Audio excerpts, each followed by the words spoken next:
In the meantime, interesting things taking place on Capitol Hill, not only on the state level but on a national level. And we're joined by Dave Dulio from Oakland University. He's a political science professor. And thanks, Dave. Appreciate it. Oh, it's my pleasure, Aaron. Happy New Year. Thanks for having me. To you as well. Okay, so this is kind of an interesting situation taking place right now, and it's to my understanding that this Kevin McCarthy not getting the vote, it's the first time in 100 years that this has happened. Correct. First time in 100 years that the House has had to go to a second ballot to pick a speaker. This is supposed to be something that is purely procedural, with no drama, no excitement, and it turned out to be anything but that. For those who don't know, Dave, how significant is the role that Kevin McCarthy's trying to fill? Well, the Speaker of the House is a tremendous power. It is one that is highly sought after, obviously, by members as they go through their careers, and it really comes down to being able to control the agenda of the House of Representatives. It's very, very different than the U.S. Senate, where things can get pretty squirrely with members disagreeing. But the House is a majoritarian institution, and if you have the votes, if you have 218 votes, you can do anything you want. And the Speaker of the House, as a member of the majority party, which would have 218 votes at least, the Speaker can really control what happens in the House, control as I said, the agenda in terms of legislation, the agenda in terms of committees that are created or disbanded from prior Congresses. So it's a great position of power that Kevin McCarthy's trying to secure for himself. Now, if Republicans can't seem to unite behind a candidate, how much political muscle will they be able to flex in the last 2 years of the Biden administration?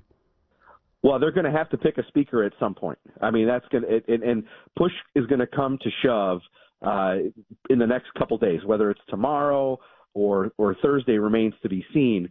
But at some point, Republicans are going to end up with a Speaker of the House from their party, and I think that you'll see maybe a compromise candidate or a candidate that can bridge the gap between the factions that are now warring.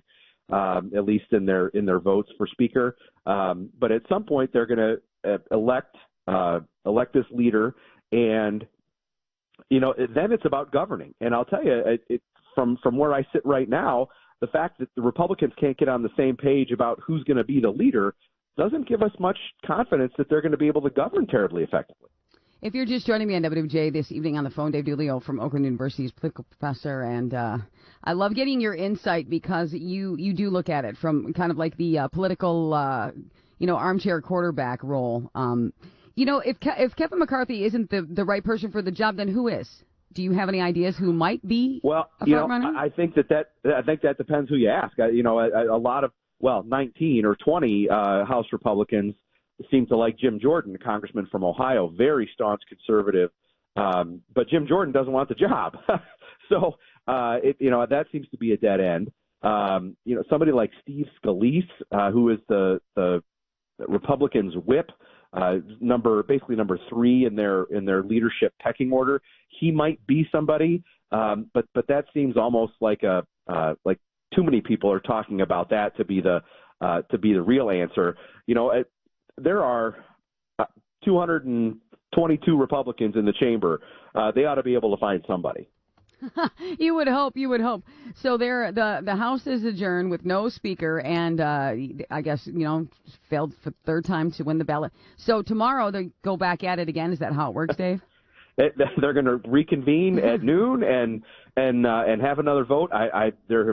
I'm sure that there's horse trading and negotiation that is happening as we speak, and may continue through the night. In terms of who might be able to jockey to what position, or who might be asking for certain concessions or certain promises to give their vote to a particular candidate. So we'll see tomorrow at noon. Dave Dulio, Oakland University, joining us here in WWJ to talk about the situation taking place as the new legislators get together and meet. A very chaotic day without electing a speaker. Well, yeah, I'm going to be following that definitely tomorrow to see kind of what happens. It's all fascinating, very fascinating.